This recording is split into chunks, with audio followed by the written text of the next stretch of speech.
Move on for our topic cerebrovascular diseases. First, just a brief review of the previous class. In the previous class, we have learned what are the cerebrovascular diseases in the form of ischemic stroke, hemorrhagic stroke, and cerebrovascular anomalies. We had learned about the different definitions, approach to the patient, and the pathophysiology of ischemic stroke and the management and the treatment of ischemic stroke in the form of medical support, IV thrombolysis in the form of tissue plasminogen activator, endovascular techniques, and the thrombotic treatment in the form of platelet inhibition and glomerulate heparin, neuroprotection, stroke centers, and rehabilitation.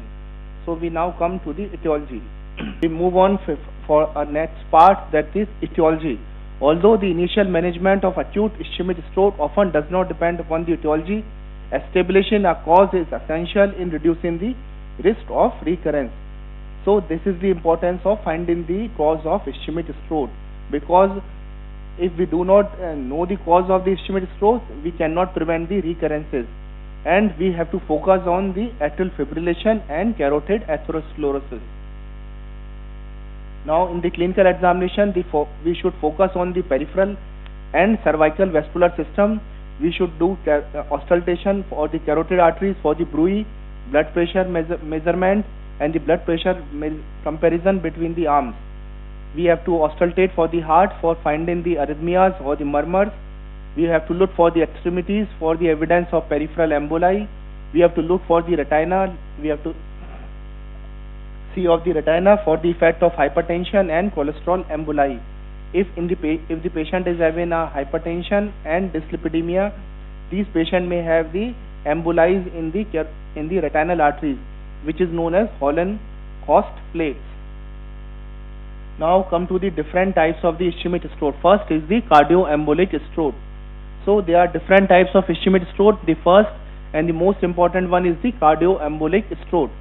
This cardioembolic stroke, it is responsible for 20% of all ischemic stroke, and as the name suggests, that is, it is the cardiac origin and in the form of embolization, that is known as the cardioembolic stroke.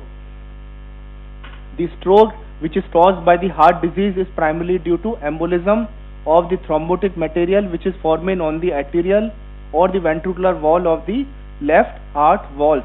So there is a formation of the thrombus on the atrial or the ventricular wall of the left heart walls, like the mitral wall and the aortic wall.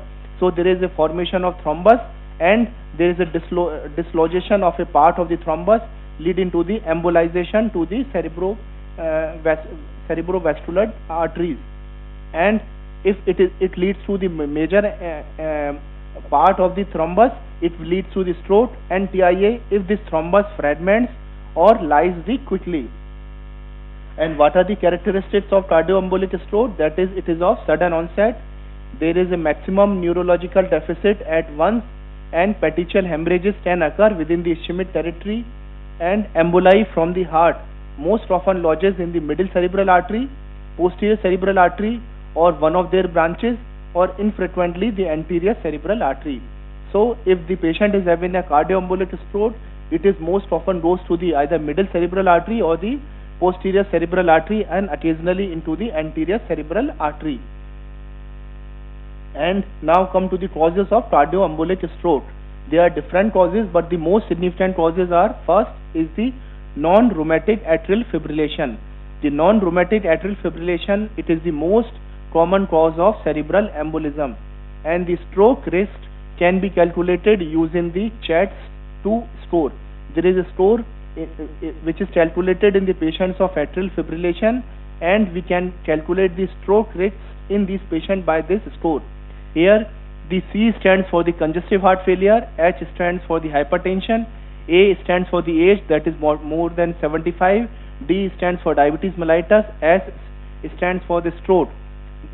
All the C, H, A, D are given number 1, but in the S, if the patient is having a history of stroke or TIA, the points are given 2, and we calculate all these points. If this score is 0, then recommendation is either you should give aspirin or no antithrombotic treatment is required. If this score is 1, you can give either aspirin or VK, that is vitamin K antagonist. If this score is more than 1, then the recommendation is to give the vitamin K antagonist. So this score is calculated in the patients who are suffering from atrial fibrillation, and we have to give according to the drug according to the score. And other causes apart from atrial fibrillation are the myocardial infarction, prostrated valves, rheumatic heart disease, and ischemic cardiomyopathy. So these are the other important causes of cardioembolic stroke. And myocardial infarction, especially when transmural and involving the anteroapical ventricular wall, and the risk is reduced by anticoagulation. If we start anticoagulation in the patient suffering from myocardial infarction, we can reduce the risk of stroke. And in the rheumatic heart disease, there is an increased incidence with prominent mitral stenosis or atrial fibrillation.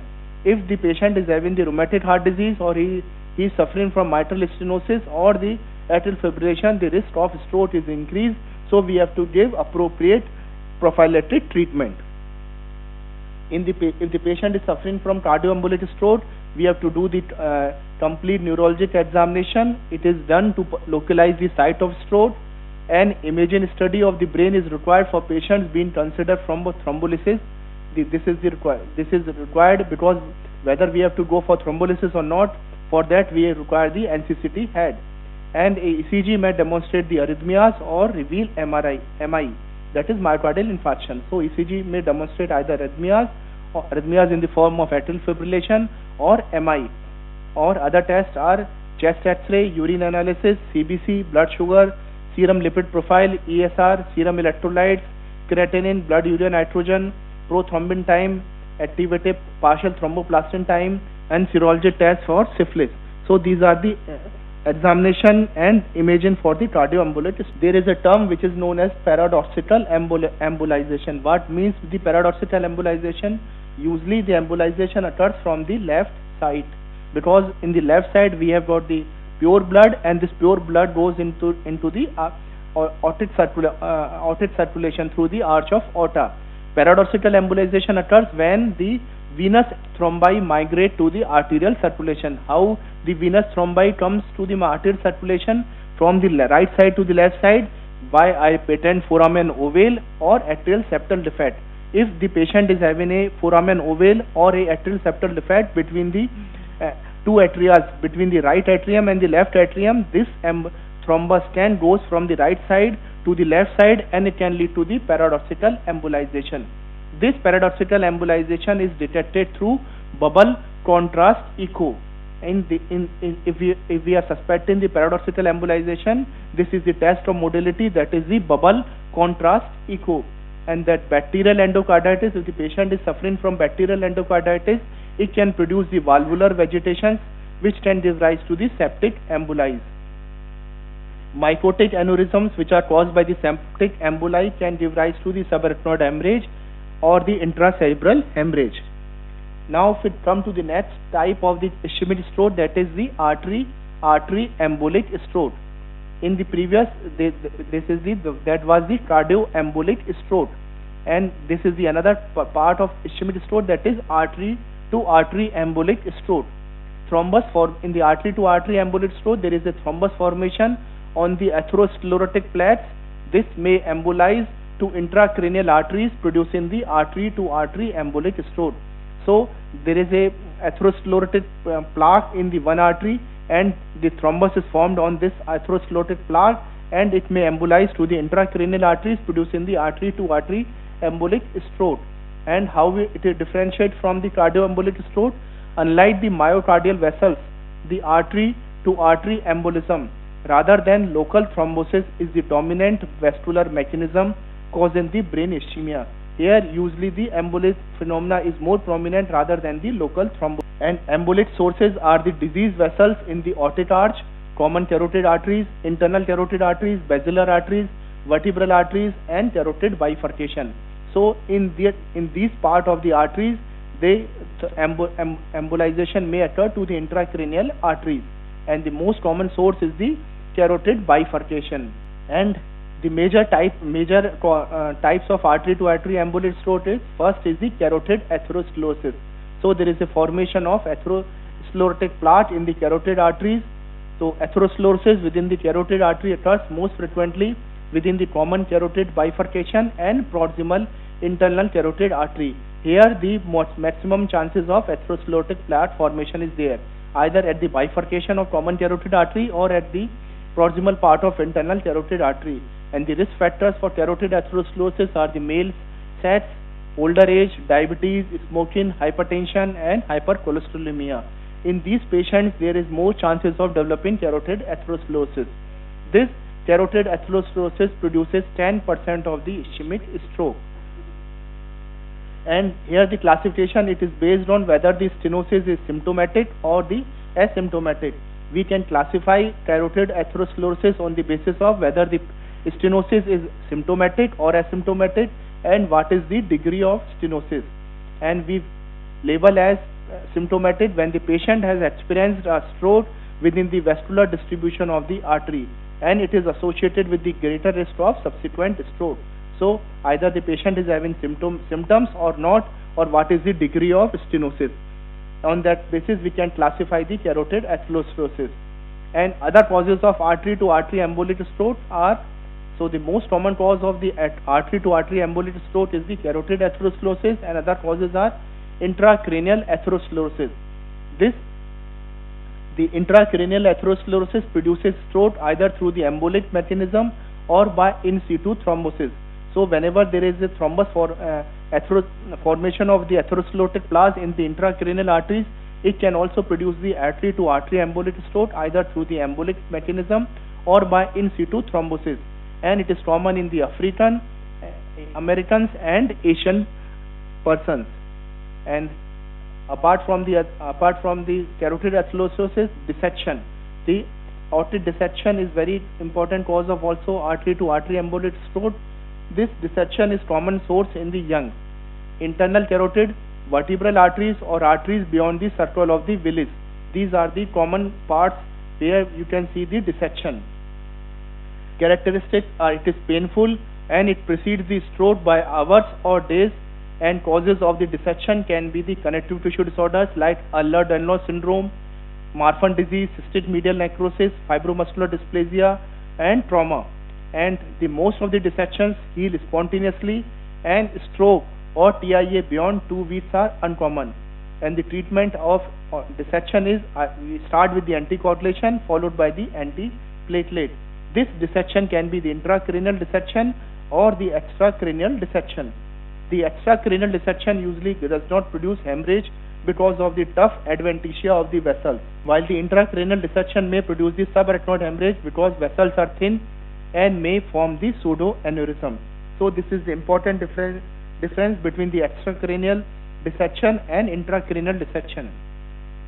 You may find hemorrhage in the intracranial dissection but not in the extracranial dissection. Lacunar infarctions are also important cause of this. Now come to the next part of the ischemic stroke, that is the small vessel stroke. So first is cardioembolic stroke, second is the artery to artery embolic stroke, then third type of the ischemic stroke is small vessel stroke. Whenever there is a obliteration of the small vessels, it produces the lacunar infarction. The infarction following the atherothrombotic or lipohyalurotic occlusion in a small artery in the brain, and it accounts for 20% of all strokes. It produces the small vessel stroke, and pathophysiology is arteries which give rise to 30 to 300 micrometer branches that penetrate the cerebrum or the brainstem. These arteries can be in the form of middle cerebral artery, circle of Willis, anterior and posterior communicating artery, basilar artery and the vertebral artery. Whenever there is involvement of these arteries, it will produce the lacunar infarction and the small vessel stroke. Small branches, they can occlude either by the atherothrombotic disease at its origin. Thrombosis causes the small infarcts called the lacunae, and the infarct size is 3 mm to 2 cm, and either there is a development of lipohyalurotic thickening. So this is the pathophysiology of development of small vessel stroke. Either there is a atherothrombotic disease or there is a lipohyalurotic thickening.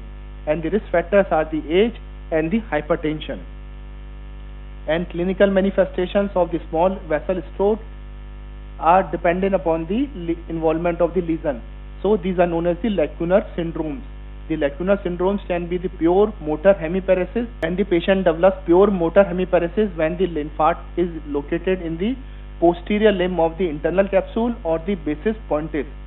So whenever there is an infarction in the internal capsule, posterior limb or the basis pointis, it will lead to pure motor hemiparesis, and it involves mostly the arm, face or the legs. Pure sensory stroke when the infarct is located in the ventral thalamus, it will lead to the pure sensory stroke. Ataxic hemiparesis when the infarct is located either in the ventral pons or the internal capsule.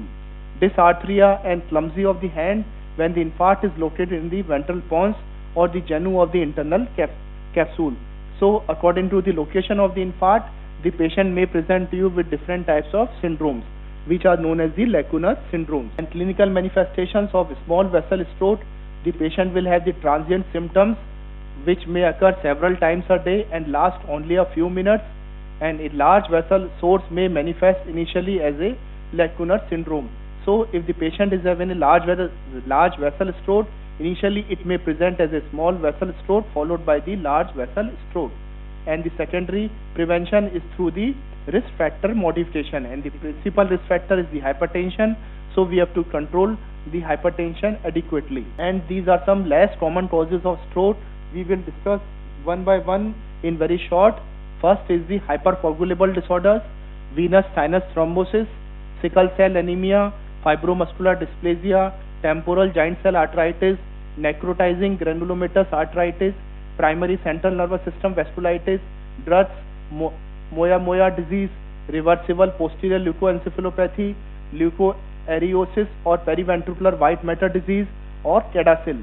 So these are the less common causes of stroke, but the important causes are the cardioembolic stroke, artery to artery embolic stroke, and the small vessel stroke, and these are the less common causes of stroke. First is the hypercoagulable disorder. So as the name suggests, if the patient is having some hypercoagulable disorder, it may lead to the stroke. It primarily causes increased risk of venous thrombosis and therefore may cause the venous sinus thrombosis.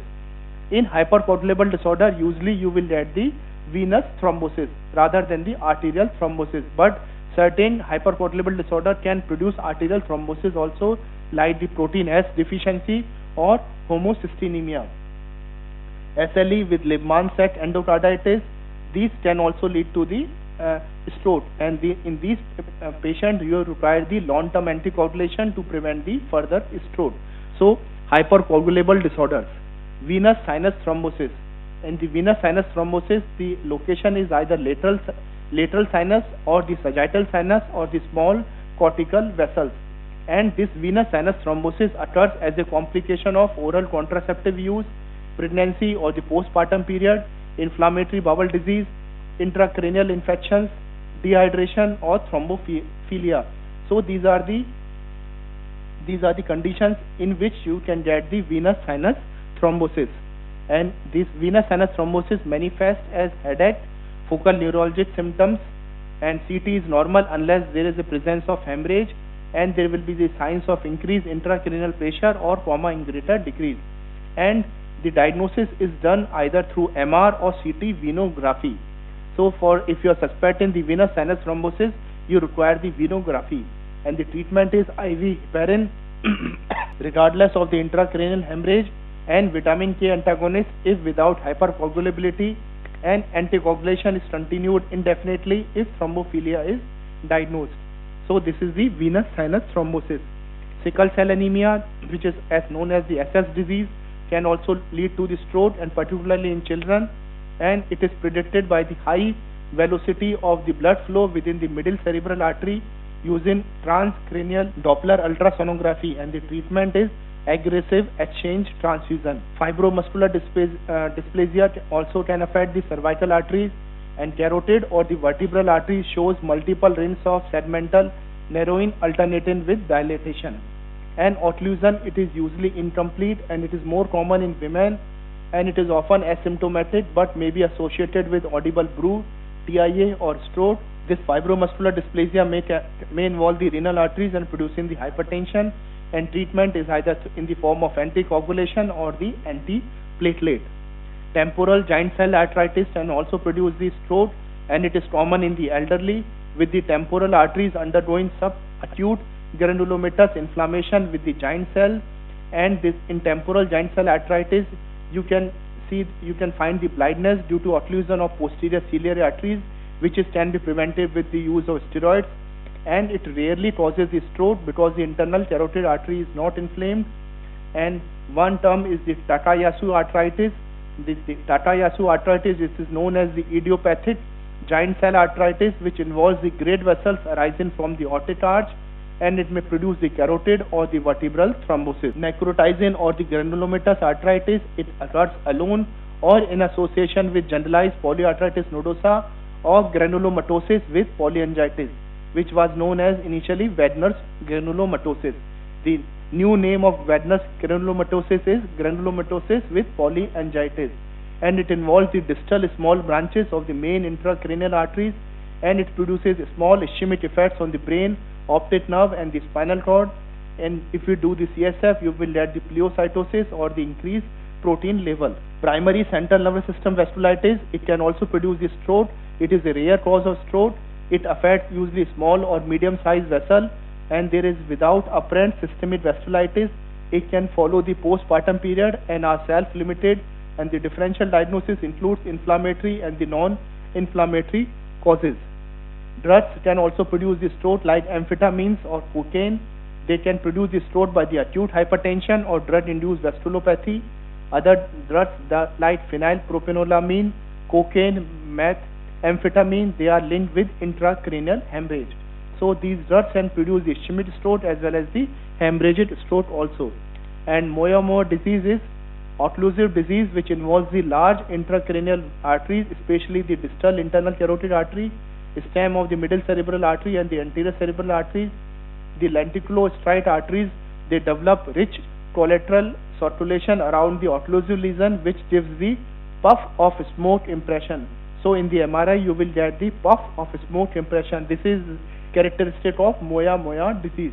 It is common in the Asian children or young adults, but appears the same in adults with atherosclerosis associated with diabetes.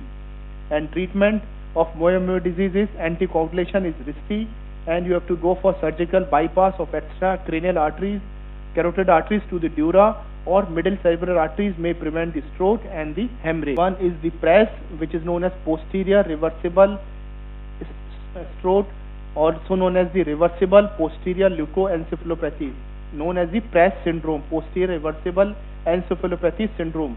This PRES or reversible posterior leukoencephalopathy can occur in head injury, seizure, migraine, sympathomimetic drug use, eclampsia, and postpartum period. So these are the situations in which you can get the PRES, and it may involve the widespread cerebral segmental vasoconstriction and edema, manifestation in the form of headache, fluctuating neurologic symptoms, especially the visual, and this ischemia reverses completely. So this is the prognosis that is good with the PRES. Another less common cause of stroke is leukoariosis, also known as periventricular white matter disease. It is the result of multiple small vessel infarct within the subcortical white matter, and the CT or the MRI shows the white matter injuries around the ventricles within the corona radiata, and you can get the lacunar infarctions. It is caused by the chronic hypertension, which leads to lipohyalinosis of the small penetrating arteries within the white matter, and it may lead to subcortical dementia syndrome, which may be prevented or delayed with the antihypertensive medication.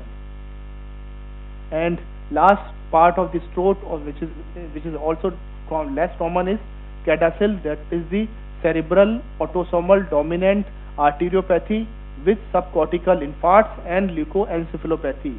It is an inherited disorder which presents as small vessel stroke, progressive dementia, extensive white matter changes seen in the MRI. Manifestation: patient will present to you with migraine with aura, transient motor or sensory deficit. Onset is usually in the 4th or 5th decade of life, and it is caused by mutation in the notch 3. So this is about the CADASIL. Now come to the next part, that is TIA, transient ischemic attack. So these are the TIA means, that is the stroke episodes which last only briefly, and the standard definition of duration is less than 24 hours. When we label the stroke as TIA, when the patient's stroke recovers fully within the 24 hours.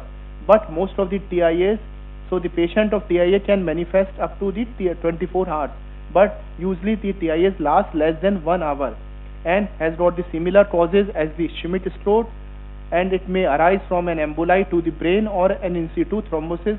So TIA may be either through embolic phenomena or through the in situ thrombosis. And newer definitions of TIA categorize those with new infarct as having the ischemic stroke rather than TIA, regardless of the symptom duration. So in the TIA you may get the amaurosis fugax. What is amaurosis fugax?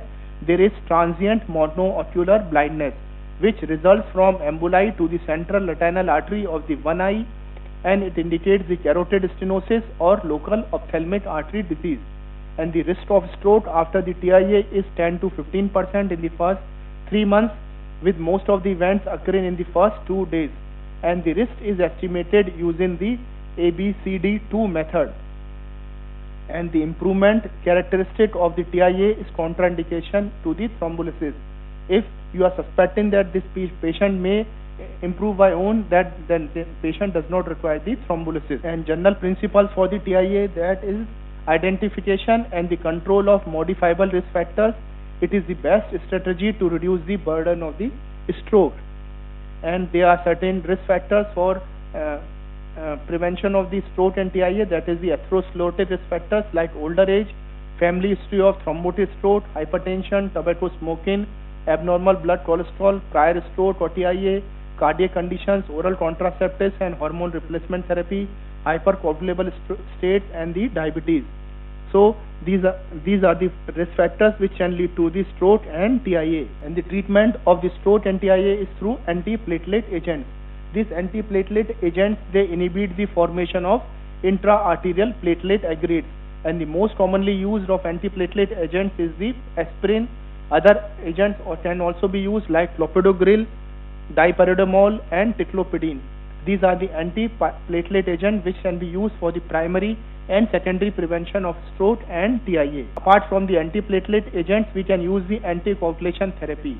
And the anticoagulation therapy, it is safe for patients with chronic non-rheumatic atrial fibrillation and to prevent the cerebral embolism. And 3 months of course of anticoagulation when there is a Q wave infarction, substantial left ventricular dysfunction, congestive heart failure, mural thrombosis or atrial fibrillation. So the anticoagulation therapy can also be used in the patients for stroke, prevention of stroke and TIA. And in the treatment for carotid atherosclerosis is it can be removed surgically or it can be mitigated with endovascular stenting with or without balloon angioplasty. So the treatment of carotid atherosclerosis either through the endovascular techniques. So this is all about the ischemic stroke. We will learn the stroke syndromes and the hemorrhagic stroke and the other anomalies in the other class.